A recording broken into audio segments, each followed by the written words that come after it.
Hello friends, एक बार फिर से मैं विजय मिश्रा आप लोगों का स्वागत कर रहा हूं चैनल पे। आज दोस्तों हम लोग एक बेहद इम्पोर्टेंट टॉपिक स्टडी करने वाले हैं जो कि आपके नीट के लिए, आईआईटी के लिए तो बहुत इम्पोर्टेंट है ही है। साथ में इस टॉपिक पर एक अनदर टॉपिक डिपेंड करता है। आप मेरी बात समझ गए होंगे, मैं बात कर रहा हूँ एसएचएम की। बेहद इम्पोर्टेंट टॉपिक है, समझने में टेक्निकल है, आसान है, और अगर आपको आसान नहीं लगता है तो जिस तरीके से मैं समझाऊंगा उससे बेहद आसान लगने लग जाएगा।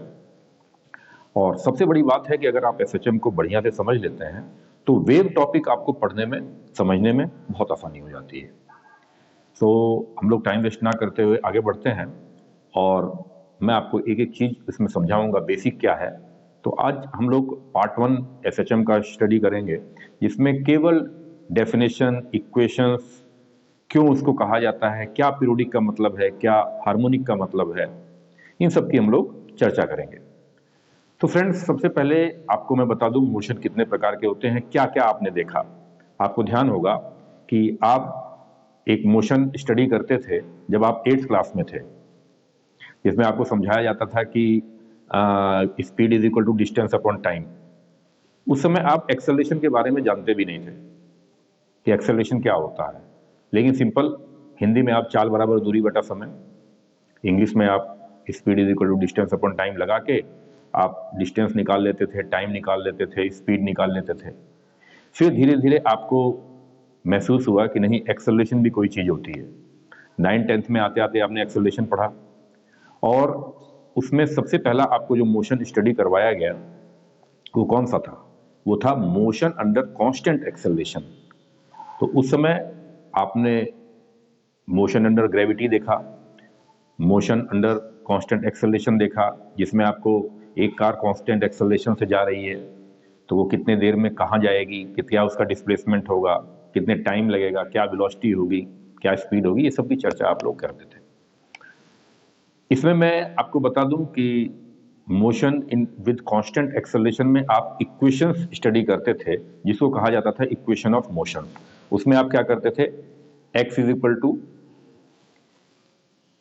v is equal to u plus A T, s is equal to U T plus half A T square and v square is equal to U square plus 2as। ये इक्वेशन स्टडी करते थे। लेकिन इन equations को इस्तेमाल करने के लिए आपको एक चीज बेहद अच्छे तरीके से पता होनी चाहिए कि ये इक्वेशन केवल जब ही इस्तेमाल होती हैं जब या तो एक्सेलरेशन हो ही ना, यानी एक्सेलरेशन इज इक्वल टू 0 हो, या फिर acceleration is equal to constant हो, तभी आप इन इक्वेशन का इस्तेमाल करते हैं। अगर एक्सेलरेशन खुद ब खुद वेरी कर रहा है, बदल रहा है, ज्यादा हो रहा है, कम हो रहा है, तब आप इस इक्वेशन का इस्तेमाल नहीं कर सकते।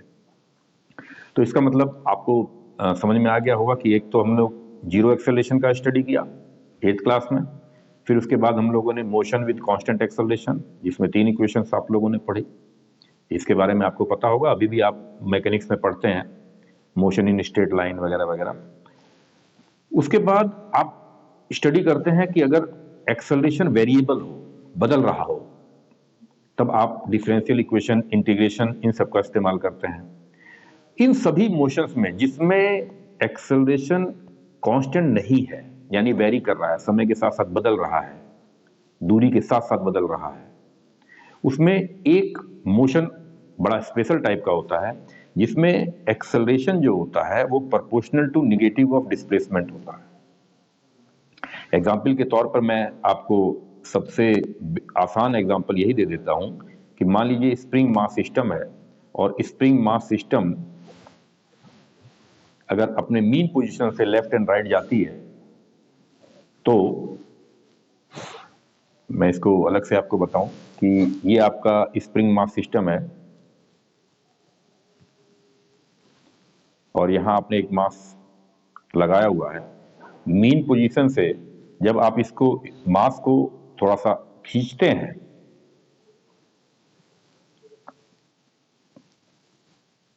मान लीजिए x खींचते हैं, तो आप देखते हैं कि इसके ऊपर, बॉडी के ऊपर अपोजिट डायरेक्शन में फोर्स लगने लग जाती है, जिसको हम लोग F is equal to minus के एक्स से रिप्रेजेंट करते हैं। यानी ये एक ऐसा मोशन होता है जिसमें अगर आप देखें कि force is equal to minus के इंटू एक्स है और F is equal to M A है, के इंटू एक्स। तो इसमें आप देखेंगे acceleration is equal to minus के बाई एम इंटू एक्स, यानी acceleration is proportional to negative of displacement, यानी एक्सेलरेशन नंबर एक वेरी तो कर रहा है, दूसरी बात डिस्प्लेसमेंट के प्रोपोर्शनल है, तीसरी बात अपोजिट डायरेक्शन में है। यानी आप स्प्रिंग मास सिस्टम जब आप लेफ्ट साइड खींचेंगे तो स्प्रिंग उसके ऊपर राइट डायरेक्शन में फोर्स लगाएगा, जब उसका डिस्प्लेसमेंट लेफ्ट होगा तो फोर्स राइट, और जब डिस्प्लेसमेंट राइट होगा तो फोर्स लेफ्ट। यानी स्प्रिंग जब कंप्रेस होगी तो फोर्स अपोजिट डायरेक्शन में लगेगा, यानी डिस्प्लेसमेंट इधर तो फोर्स इधर। और अगर मान लीजिए डिस्प्लेसमेंट आपने मीन पोजीशन से राइट डायरेक्शन में कर दिया, यानी डिस्प्लेसमेंट पॉजिटिव तो फोर्स नेगेटिव। तो इस तरीके से आप देखते हैं कि acceleration proportional to a displacement है। तो एक स्पेशल प्रकार का मोशन, एक स्पेशल टाइप का मोशन होता है जो कि सिंपल हार्मोनिक मोशन के नाम से जाना जाता है। मैं आपको बता दूं, इसमें सिंपल हार्मोनिक मोशन यानी सिंपल हार्मोनिक मोशन, अब इसमें कुछ स्पेशल टर्म्स हैं। ये सिंपल क्या कहती है, हार्मोनिक क्या कहती है, मोशन तो आपको पता ही है। इसमें मैं आपको बताऊं कि कुछ मोशंस होते हैं जिसको आप पीरियोडिक मोशन बोलते हैं, कुछ मोशंस ऐसे होते हैं जो ऑसिलेटरी होते हैं, कुछ ऐसे मोशंस होते हैं जो कि हार्मोनिक होते हैं, और कुछ ऐसे मोशन होते हैं जो सिंपल हार्मोनिक मोशन होते हैं। हम लोग एक एक की चर्चा करेंगे। सबसे पहले तो आपको पता होना चाहिए पीरियोडिक मोशन क्या है, क्योंकि क्वेश्चन ये पूछ लिया जाता है बहुत सिंपल में कि ये मोशन पीरियोडिक है कि नहीं है, या फिर पीरियोडिक मोशन का मतलब क्या होता है। पीरियोडिक मोशन, पीरियोडिक मोशन वो मोशन है जो अपने आप को रिपीट करता है। जैसे फॉर एग्जांपल आप एक निश्चित समय पर डेली स्कूल जाते हैं, कोचिंग जाते हैं, तो वो आपका पीरियोडिक मोशन है, वो बार बार उसी समय पर बार बार अपने को रिपीट कर रहा है। आप डाइनिंग टेबल पर बैठते हैं, सपोज करिए डेली 8 बजे बैठते हैं, तो ये पीरियोडिक मोशन है। पीरियोडिक मोशन उसको कहा जाता है जो बार बार अपने को रिपीट करे। यानी जितने भी आप एसएचएम देखते हैं, simple pendulum, spring mass system, ये सब पीरियोडिक है। इवन अपने एक्सिस पे अर्थ घूम रही है वो भी पीरियोडिक मोशन है, सन के चारों ओर चक्कर लगा रही है वो भी पीरियोडिक मोशन है, आपका डेली खाने पर बैठना, डिनर पे बैठना पीरियोडिक मोशन है। तो पीरियोडिक मोशन का मतलब हो गया कि सिंपल वे में बार बार अपने मोशन को रिपीट हो रहा है, बार बार अपने मोशन को रिपीट कर रही है, तो ये पीरियोडिक मोशन हो गया। इसके बाद पीरियोडिक मोशन के बाद दूसरा मोशन जो आता है उसको आप क्या कहते हैं, ऑसिलेटरी।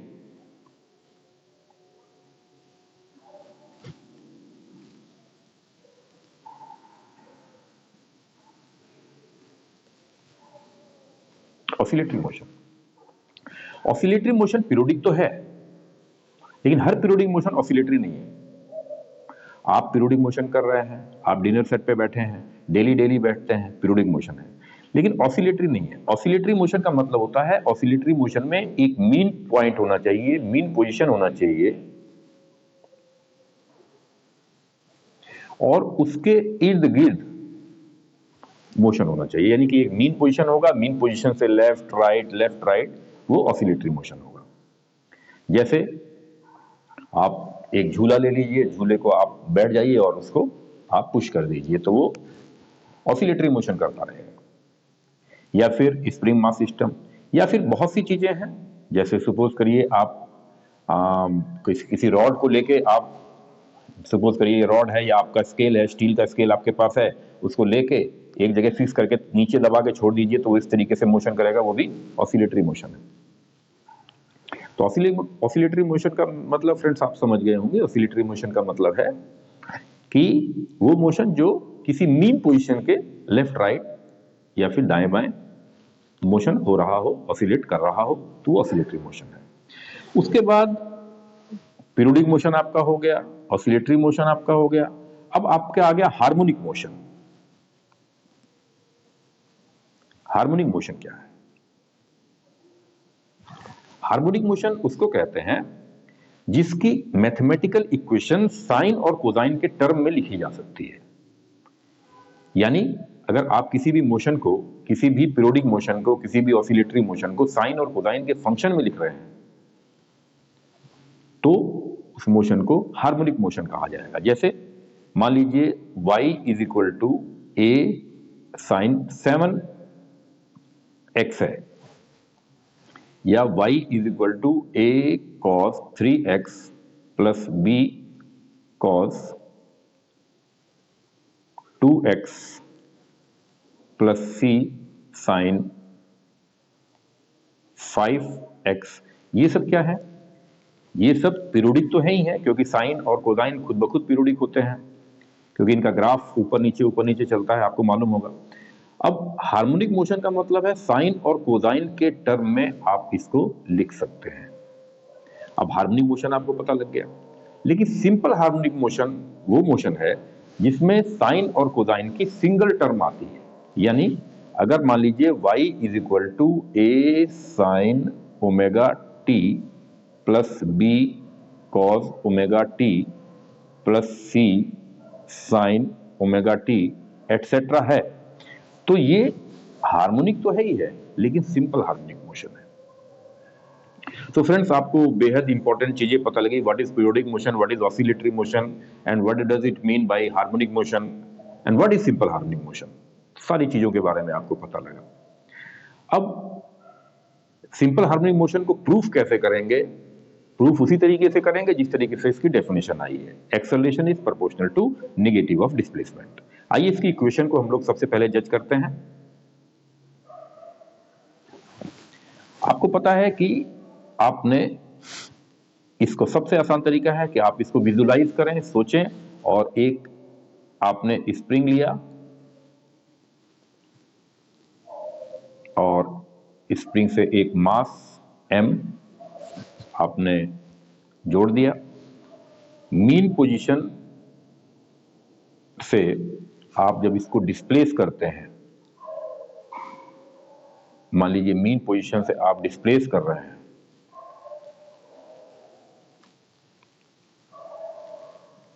और डिस्प्लेसमेंट आपका x है, तो आपको पता है कि इसके ऊपर डिस्प्लेसमेंट तो आपका इसी डायरेक्शन में है, लेकिन इसके ऊपर फोर्स डिस्प्लेसमेंट के अपोजिट डायरेक्शन में, यानी k इंटू एक्स लगने लग जाएगी। अब force is proportional to displacement, तो आप इसमें करेंगे F is equal to minus k into x.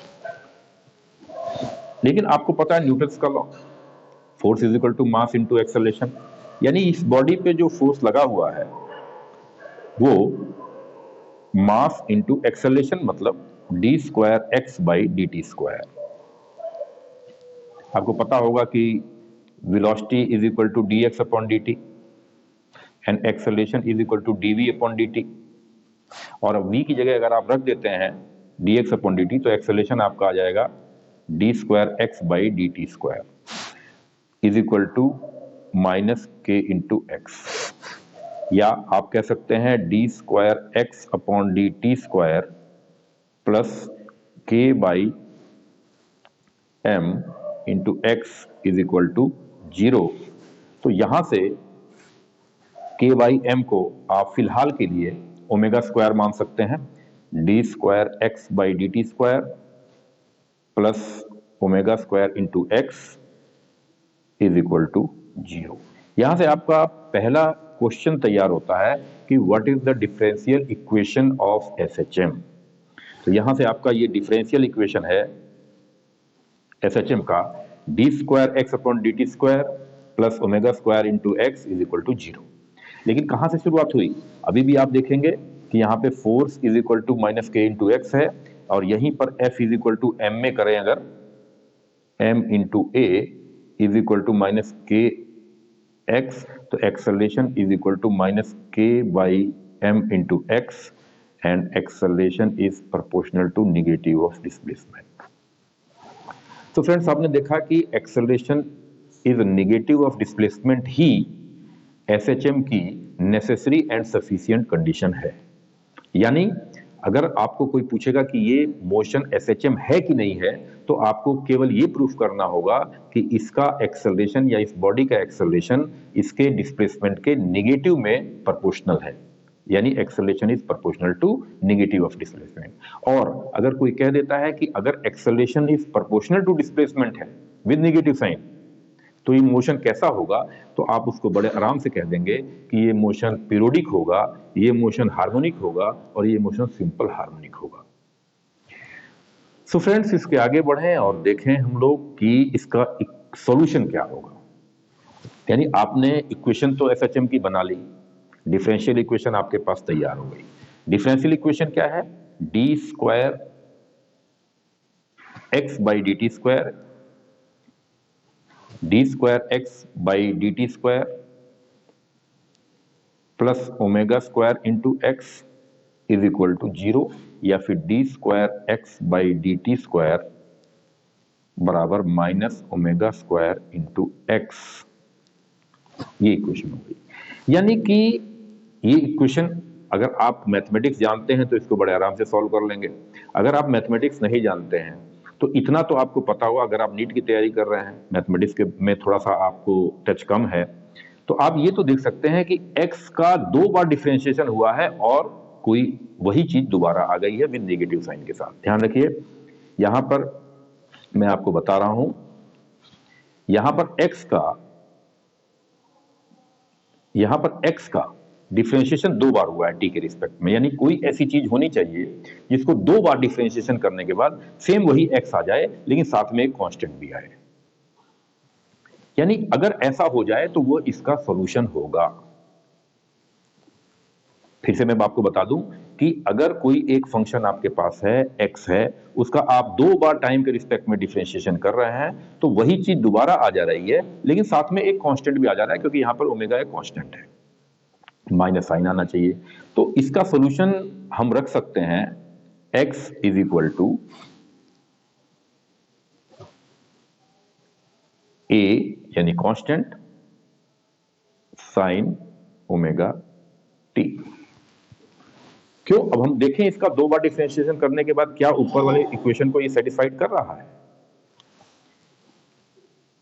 एक बार डिफरेंशिएशन किया dx upon dt is equal to a omega cos omega t आ गया। फिर दोबारा डिफरेंशिएशन किया d square x upon D T square is equal to minus a omega square sine omega t. अब आपने क्या देखा? आपने देखा कि 2 बार डिफरेंशिएशन लिया था हमने साइन, हमने शुरुआत की थी साइन से, 2 बार डिफरेंशिएशन किया गया और 2 बार डिफरेंशिएशन करने का फिर साइन आ गया। यानी x लिया हमने ऐसा कि 2 बार डिफरेंशिएशन करना फिर x आ रहा है और साथ में कांस्टेंट भी आ रहा है। ये तो एक कांस्टेंट है, ये 1 भी हो सकता है। तो अब के बाद से आप कोई भी एसएचएम की इक्वेशन, जनरल इक्वेशन को किस तरीके से मानेंगे? जरूरी नहीं आप साइन रख सकते थे, आप साइन की जगह कोसाइन भी रख सकते थे, सेम रिजल्ट आता। क्यों? क्योंकि कॉस का अगर आप एक बार डिफरेंशिएशन करते तो माइनस साइन आ जाता, और माइनस का दोबारा करते तो फिर कॉस आ जाता, यानी फिर वही चीज हो जाती, सेम चीज। तो इसलिए आप इसके बाद से एसएचएम की जो इक्वेशंस है, एसएचएम की इक्वेशन को लिखेंगे y is equal to a sine omega T plus b cos omega T. या तो ऐसे लिख दीजिए या फिर इस तरीके से लिख दीजिए, y की जगह x भी हो सकता है, इसमें कोई बड़ी बात नहीं है। y का मतलब हो गया कि डिस्प्लेसमेंट y डायरेक्शन में चल रही है, x का मतलब हो गया x डायरेक्शन में चल रही है। इसी को आप ऐसे भी लिख सकते हैं y is equal to a sine omega T plus five, ऐसे भी लिख सकते हैं। क्यों ऐसे लिख सकते हैं? क्योंकि इसको जरा ओपन करिए, ओपन करने पे आपको पता होगा साइन ए प्लस बी का formula, sine a cos b plus cos a sine b. तो आप इसको लिख सकते हैं a sine omega t cos five अब plus a cos omega t sine five. अब आप देखेंगे कि यहां पर ए और साइन, ए और कॉस फाइव इस ए के बराबर है और ए और साइन फाइव बी के बराबर है। यानी कि साइन ओमेगा टी के साथ एक कांस्टेंट, ये आपका कांस्टेंट आ गया, यहां से लेके ये आपका कांस्टेंट आ गया, और साइन ओमेगा टी, और एक कांस्टेंट ये, और इसके साथ कॉस ओमेगा टी, और ऊपर भी एक कांस्टेंट साइन ओमेगा टी, एक constant B cos omega T. यानी अगर आपको इसमें थोड़ा सा कम समझ में आ रहा है तो फिर से आप इसको चेक कर सकते हैं। इक्वेशन ऑफ एसएचएम आप हमेशा लिखेंगे y is equal to A sine omega T plus B cos omega T, इसके फॉर्म में लिखेंगे। या अगर ऐसा नहीं लिख सकते हैं तो आप ऐसे भी लिख सकते हैं, y is equal to A sine omega T plus five, ऐसे भी लिख सकते हैं। हाँ, जरूरी नहीं है, साइन में कोई खास नहीं है, जैसा साइन है वैसा कोसाइन है, दोनों ही साइनोसोडियल फंक्शन है। तो आप y is equal to A cos omega T plus five ऐसे भी लिख सकते हैं। यानी एसएचएम की इक्वेशन हमेशा साइन और कोसाइन के कॉम्बिनेशन से दी जाएगी, या फिर साइन या फिर कोसाइन या फिर इसका कॉम्बिनेशन। तो फ्रेंड्स, ये आपको पता होना चाहिए, तीनों चीजें आपको पता होना चाहिए, तीनों इक्वेशंस पता होना चाहिए, क्योंकि कई बार स्टूडेंट कंफ्यूज इसमें हो जाते हैं कि जब क्वेश्चन पूछा जाता है या क्वेश्चन दिया रहता है तो ये नहीं समझ पाता है कि इसको हम एसएचएम करें कि ना करें, ये एसएचएम है कि नहीं है। जैसे फॉर एग्जाम्पल मैं आपको एक इक्वेशन एग्जाम्पल के तरीके से बता रहा हूं। मान लीजिए आपको कह दिया गया कि y is equal to 3 sine omega T plus 4 cos omega T. ये क्या है? तो 3 साइन ओमेगा टी होता तो एसएचएम होता, 4 कॉस ओमेगा टी होता तो एसएचएम होता, लेकिन एसएचएम की जर्नल इक्वेशन ये है और इसी के रूप का है, तो ये भी अगेन एसएचएम है।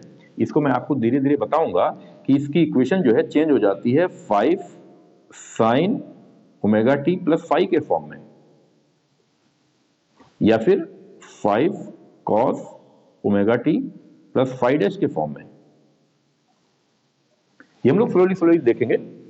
अभी फिलहाल मेरा मकसद ये है कि आपको बेसिक जो जानकारी है कि हाँ एसएचएम क्या है, उसकी इक्वेशन क्या है। अब अगर आपसे पूछा जाए कि कौन कौन से इक्वेशंस जो है या कौन कौन से फंक्शन जो है एसएचएम को रिप्रेजेंट करते हैं, मान लीजिए आपसे कहा जाए नंबर 1, क्या y is equal to A sine omega T क्या एसएचएम है? तो ये एसएचएम है। क्या ये पीरियोडिक है? तो एसएचएम है तो पीरियोडिक तो होना ही होना है, पीरियोडिक है तो जरूरी नहीं है एसएचएम हो। तो एसएचएम है, पीरियोडिक है, पीरियोडिक का मतलब बार बार रिपीट कर रहा है, ऑसिलेटरी भी है, तीनों इसमें प्रॉपर्टीज हैं। क्या y is equal to 5 sine omega T plus 10 cos omega T क्या एसएचएम है? मैंने आपको पहले ही जनरल बता दिया कि a sine omega T plus b cos omega T का कॉम्बिनेशन ही एसएचएम है, तो ये भी एसएचएम है। ये एसएचएम है, पीरियोडिक है, ऑसिलेटरी है, हार्मोनिक भी है, कई चीजें हैं। दूसरा, अगर आपसे कहा जाए कि y is equal to 5 sine square omega T, ये क्या है? Sine square omega T. So friends, ये तो इक्वेशन हम लोगों ने प्रूफ किया नहीं था। अगर इसका ग्राफ आप खींचेंगे तो इसका graph sign square omega T का इस तरीके से आएगा। जो मैथ जानते हैं वो इस चीज को अच्छी तरह से जानते होंगे। तो ये ऑसिलेटरी तो है, पीरियोडिक भी है, बार बार रिपीट कर रहा है अपने को, पीरियोडिक है, ऑसिलेटरी भी है, ऑसिलेशन कर रहा है, लेकिन सिंपल हार्मोनिक नहीं है। क्यों सिंपल हार्मोनिक नहीं है? क्योंकि इसमें अगर आप इस इक्वेशन में चाहें कि एक्सेलरेशन को proportional to negative of displacement proof कर दें तो कर नहीं पाएंगे। फॉर एग्जांपल देखते हैं, मान लीजिए मैं एक्सेलरेशन को, मान लीजिए डिस्प्लेसमेंट आपको y से दिया गया है और मैं चाहता हूं कि एक्सेलरेशन को डिस्प्लेसमेंट के प्रोपोर्शनल में, नेगेटिव प्रोपोर्शनल में प्रूफ करूं, तभी इसको एसएचएम माना जाएगा। तो मैंने सबसे पहले क्या किया, डिफरेंशिएट किया dy बाई डी एक्स या dy by D t is equal to 5 और यहां हो गया 2 sine omega t cos omega t and omega. ये मेरा फर्स्ट डिफरेंशिएशन आया। मैंने फिर दोबारा डिफ्रेंशिएट किया, यानी d square y by D T square. यहाँ पे आपका आ गया, आप देख रहे हैं ओमेगा 5 2, यानी यहाँ पर 2 sine omega t cos omega T हो गया साइन 2 ओमेगा टी, यानी 5 ओमेगा और साइन 2 ओमेगा टी। इसका डिफरेंशिएशन हमको करना है, डैश मैंने उसी के लिए लगा दिया है कि इसका डिफरेंशिएशन करना है। तो 5 ओमेगा तो एज इट इज रहा, अब डिफरेंशिएशन कर रहे हैं साइन 2 ओमेगा टी का, कितना हो गया cos 2 omega t, and 2 omega फिर से आ गया, यानी आपके पास आ गया 10 ओमेगा स्क्वायर और कॉस 2 ओमेगा टी। ये आपका एक्सेलरेशन है, और यहां पर cos 2 ओमेगा की टर्म आई है। अब आप इसको आगे बढ़ा सकते हैं, 10 ओमेगा स्क्वायर और cos 2 omega t is equal to 2 cos square omega t minus 1, या 1 minus 2 sine square omega T. ये क्वेश्चन है। अब आप साइन स्क्वायर ओमेगा टी को अगर आप y बाई 5 रख दें तो आपके पास आ जाएगा 10 ओमेगा स्क्वायर 1 माइनस 2 और यहां y बाई 5। ये तो आप देख रहे हैं कि एक्सेलरेशन इज, इसमें acceleration is not proportional to negative of displacement. So sine square omega t cos square omega T ये सब एसएचएम नहीं है, पीरियोडिक हैं, हार्मोनिक हैं, लेकिन एसएचएम नहीं है। तो ये क्वेश्चन ऑब्जेक्टिव में पूछा जाता है आपसे कि which of the following is representing the SHM, तो उसमें आपको छांटना रहता है। सो अगर आप कॉन्सेप्ट को समझ लेंगे तो आपको बहुत कुछ करना नहीं है, सिंपल आपको एक चीज दिमाग में रखनी है कि sign omega t cos omega T का कॉम्बिनेशन एसएचएम होता है। आगे बढ़ें, और क्या एसएचएम हो सकता है। एक इक्वेशन और भी होती है जिसको मैथ वाले जानते हैं, लेकिन बायो वाले भी थोड़ा सा ध्यान दे दें, क्योंकि अगर आप कहीं अच्छे कंपटीशन में जा रहे हैं तो हो सकता है ये भी आपको मिल जाए। ई की पावर माइनस आई ओमेगा टी, मान लीजिए y आपको ई की पावर माइनस आई ओमेगा टी दिया हुआ है, तो आपको पता होगा आइलर्स थ्योरम, मैथ वाले जानते हैं कि इसको ओपन किया जा सकता है cos omega t minus i sine omega t के फॉर्म में। ई की power i into theta is equal to cos theta plus i sine theta आपको पता है, तो इसको रिप्रेजेंट किया जा सकता है इस फॉर्म में। और ये फॉर्म आपको पता है साइन और कोसाइन का कॉम्बिनेशन है, तो ये एसएचएम है। तो ये ध्यान रखना है कि y इज इक्वल टू ई की पावर माइनस आई ओमेगा टी, ये भी एसएचएम है, ये ध्यान रखना है। कहीं हो सकता है आपको, आईआईटी वाले तो बिल्कुल पूछ सकते हैं, लेकिन नीट वाले चांस कम है, लेकिन ध्यान आपको रखना है। क्या y is equal to 2 sine omega T plus 3 cos 2 omega T, क्या ये एसएचएम है? क्या इसको आप एसएचएम कहेंगे? नहीं, यहां पर फ्रीक्वेंसी एक है, यहां फ्रीक्वेंसी डबल है। सो जब दो डिफरेंट फ्रीक्वेंसी के एसएचएम आपस में ऐड होते हैं तो कॉम्बिनेशन उनका एसएचएम नहीं रह जाता। इसमें आप अगर और डिटेल देखना चाहें तो इसमें आप डिफरेंशिएट करके एक्सेलरेशन को नेगेटिव ऑफ डिस्प्लेसमेंट प्रूफ नहीं कर सकते, चाहे तो ट्राई करके देख लें। फिर अगर आपसे ये कहा जाता है क्या y इज इक्वल टू ई की पावर ओमेगा टी, ध्यान रखिए यहां आई लगा हुआ था, यहां आई नहीं है, क्या ये एसएचएम है? सवाल ही पैदा नहीं होता। तो पीरियोडिक ही नहीं है, ये पीरियोडिक ही नहीं है, ये ऑसिलेटरी ही नहीं है। क्यों? क्योंकि इसका अगर आप ग्राफ खींचेंगे, अगर आप मान लीजिए यहाँ पर t लेते हैं, इधर y लेते हैं, तो t बराबर 0 पर y बराबर 1 हो जाएगा, क्योंकि t बराबर 0 पर at t is equal to 0 y is equal to 1 हो जाएगा, क्योंकि किसी भी चीज की पावर अगर 0 हो जाती है तो 1 हो जाता है। तो इसका मतलब t बराबर 0 पर जो आपका ग्राफ कट करेगा वो y इज इक्वल टू 1 पे कट करेगा। उसके बाद जैसे जैसे t आप बढ़ाते जाएंगे, e की पावर बढ़ती चली जाएगी, तो इस तरीके से y आपका बढ़ता चला जाएगा। और अगर मान लीजिए टी को माइनस रखते हैं, वैसे टाइम को माइनस रखा नहीं जाता है क्योंकि टी यानी समय 0 से कम नहीं होता है, यानी निगेटिव वो आगे ही चलता है। लेकिन अगर मान लीजिए आप करते हैं तो ये पीछे आपका फंक्शन इस तरह से बढ़ जाए, तो ये तो ऑसिलेटरी ही नहीं है। फिर आपको अब मैं समराइज कर रहा हूं कि आपको अगर दिया जाए sign square omega t, cos cube omega T,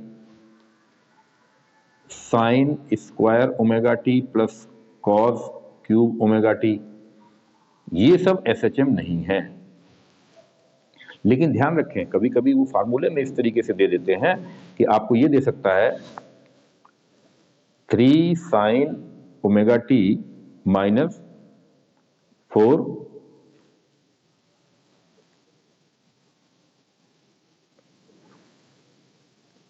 cube omega T.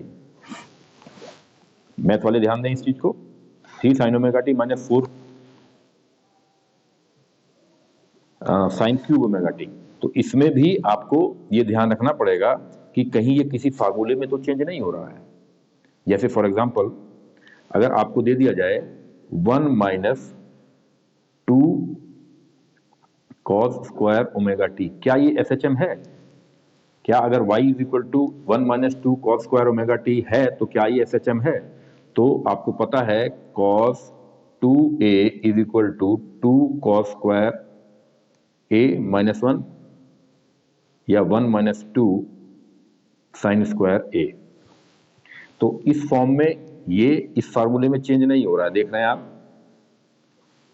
लेकिन अगर मान लीजिए अगर इस तरीके से देखें cos 2 omega t is equal to 2 cos square omega t minus 1, तो आप देखेंगे कि ये अगर आपको मिलता है, यानी अगर आपको कहते हैं सीधे सीधे दे दिया था क्या ये एसएचएम है और cos 2 ओमेगा टी को बदला ना जाए, 2 cos square omega t minus 1 को कहा जाए क्या ये एसएचएम है, तो आपको ध्यान रखना पड़ेगा कि ये फार्मूले के अनुसार cos 2 ओमेगा टी में चेंज हो सकता है और cos 2 ओमेगा टी एसएचएम है। तो ये आपको ध्यान रखना पड़ेगा। या फिर इस तरीके से कि cos 2 theta is equal to 1 minus 2 sine square omega T, ये भी ध्यान रखना है कि ये भी आपका एसएचएम है क्योंकि ये भी फार्मूले में के अनुसार cos 2 ओमेगा टी में चेंज हो जाएगा। तो इस तरीके से थोड़ा सा आपको बुद्धिमानी से काम करना है, देखना है, क्योंकि इस तरीके के ऑब्जेक्टिव टाइप क्वेश्चन एसएचएम में खूब पूछे जाते हैं। सो फ्रेंड्स, इसमें आपने एसएचएम्स देखे, अब एसएचएम्स की डेफिनेशन देखी, क्या है एसएचएम वो जाना, उसका जनरल इक्वेशन जाना। इसके बाद हम लोग उसके एनर्जी के बारे में, डिस्प्लेसमेंट के बारे में, मीन पोजीशन, एक्सेलरेशन वगैरह वगैरह के बारे में चर्चा करेंगे। सबसे पहले तो मैं आपको ये बता दूं कि जब भी आप एसएचएम को विजुलाइज करें तो आप जो गांव में झूले आप डाले होंगे, झूले होंगे, बैठे होंगे, तो उसको विजुलाइज करते हुए सारी चीजें देखें। इससे पहले कि मैं इक्वेशन को प्रूफ करूं, इससे पहले कि मैं फार्मूले को प्रूफ करूं, मैं आपको सिंपल वे में उस झूले को कंसीडर करने के लिए, उस झूले को विजुलाइज करने के लिए, उस झूले के सोचने के लिए जरूर कहूंगा। उसमें आपको क्या सोचना है, आप देखते हैं कि जब झूला ऑसिलेट करता है, स्विंग करता है, एक तरफ से दूसरी तरफ जाता है, तो आप देखते हैं कि मिड पॉइंट पर उसकी स्पीड सबसे ज्यादा होती है। इस चीज को आपको ध्यान रखना है कि एसएचएम करता हुआ पार्टिकल मिड पॉइंट पे सबसे अधिक स्पीड रखता है, और सबसे अधिक स्पीड रखने का मतलब हो गया सबसे ज्यादा काइनेटिक एनर्जी भी रखेगा। फार्मूले से तो हम लोग देखेंगे, लेकिन ये चीजें आपको पता होनी चाहिए, इस चीजों का विजुलाइजेशन आपको करना चाहिए। फिर आप क्या देखते हैं, आप देखते हैं कि जब झूला आपका जो स्विंग है वो आपका किनारे चला जाता है, यानी एक्सट्रीम पोजीशन पे चला जाता है, तो वो वहां पर रुकता है, क्योंकि वहीं पर आप उसको पकड़ के धक्का देते हैं या पुश करते हैं। इसका मतलब एक्सट्रीम पोजीशन पर उसकी स्पीड धीरे धीरे जीरो पे चली जाती है। यानी जब वो कोई भी एसएचएम जब एक्सट्रीम पोजीशन पे रहेगा, यानी मीन से प्लस या माइनस कोई भी एक्सट्रीम पोजीशन पे रहेगा, तो उस समय उसकी स्पीड जीरो रहेगी, यानी उसकी काइनेटिक एनर्जी जीरो रहेगी। अब बात आती है एक्सेलरेशन की। एक्सेलरेशन के बारे में भी आप सोच सकते हैं कि जब मिड पॉइंट पे आपका झूला चल रहा होता है तो वो एक ही डायरेक्शन में मिड पॉइंट पर है, एक ही डायरेक्शन में आप देखेंगे कि मिड पॉइंट के हल्का सा पहले हल्का सा बाद में उसकी स्पीड जो है वो कांस्टेंट बनी रहती है। मिड पॉइंट के जरा सा आगे और जरा सा पीछे अगर आप उसको सोचें कि झूले से माइक्रोमीटर की डिस्टेंस पहले, मीन पोजीशन से माइक्रोमीटर की डिस्टेंस पहले, माइक्रोमीटर की डिस्टेंस आगे, स्पीड आपको सेम मिलेगी, डायरेक्शन भी सेम मिलेगा। इसका मतलब एक्सेलरेशन मीन पोजीशन पे 0 रहता है। और जब बॉडी एक्सट्रीम पोजीशन पे चली जाती है तो आप देखेंगे एक्सट्रीम पोजीशन के जस्ट पहले वो इस तरह से जा रही थी और एक्सट्रीम पोजीशन पे जस्ट माइक्रो सेकंड के बाद वो ऐसे आ रही थी। यानी जा रही है, एक्सट्रीम पोजीशन पे पहुंची, एक्सट्रीम पोजीशन पे रुकी और वापस मुड़ी। यानी एक्सट्रीम पोजीशन पर उसका चेंज इन वेलोसिटी सबसे ज्यादा है। जब एक्सट्रीम पोजीशन के माइक्रो सेकंड या माइक्रोमीटर पहले देखेंगे तो वो इस तरफ उसका डायरेक्शन है, और माइक्रो सेकंड बाद या माइक्रोमीटर के बाद आप देखेंगे तो उसका पोजीशन ऐसे है। यानी चेंजिंग वेलोसिटी सबसे ज्यादा है। इसका मतलब एक्सट्रीम पोजीशन पे एसएचएम का एक्सेलरेशन सबसे ज्यादा होता है। और वैसे भी आप एसएचएम पढ़ रहे हैं और एसएचएम में सबसे पहली चीज आपने पढ़ी है acceleration is proportional to displacement. इसका मतलब एक्सेलरेशन प्रोपोर्शनल टू डिस्प्लेसमेंट है, यानी पार्टिकल जितना ज्यादा जो है सेंटर से डिस्प्लेस होगा उतना ही उसका एक्सेलरेशन होगा। Acceleration is proportional to displacement का मतलब ही यही है कि पार्टिकल मीन पोजीशन से जितना ज्यादा डिस्प्लेस होता जाएगा एक्सेलरेशन उसका बढ़ता चला जाएगा। और कहां तक ज्यादा डिस्प्लेस हो सकता है? एक्सट्रीम तक। तो एक्सट्रीम पे सबसे ज्यादा एक्सेलरेशन होगा। Acceleration is proportional to displacement. Mean position पे कितना डिस्प्लेस हुआ है? 0, तो एक्सेलरेशन भी 0। तो फ्रेंड्स, इस तरीके से आप बड़े आसानी से एसएचएम के कॉन्सेप्ट को सीखेंगे मेरे साथ साथ। ये आपका एसएचएम का पार्ट 1 था। पार्ट 1 में मैंने आपको केवल सिंपल चीजें बताई हैं जिसके बारे में आमतौर पर स्टूडेंट स्किप करते हैं या नहीं जानते। नेक्स्ट जो हम लोगों का टॉपिक चलेगा या जो पार्ट 2 आप एसएचएम का देखेंगे उसमें मैं डिफरेंट टाइप के जो एसएचएम्स होते हैं, pendulums, spring mass system, 2 spring जोड़ दिया गया, 3 स्प्रिंग जोड़ दिया गया, parallel spring, series spring, simple pendulum, you tube में लिक्विड का ऑसिलेट करना, या फिर एक टेस्ट ट्यूब का वाटर में डिस्प्लेस करना, या फिर और कितने प्रकार के एसएचएम्स होते हैं ये, प्लस कॉम्बिनेशन ऑफ एसएचएम्स, फेजर, इन सब चीज़ों के बारे में हम लोग बढ़िया से पढ़ेंगे। सो आप लोग जरूर टच बनाए रखें। तब तक के लिए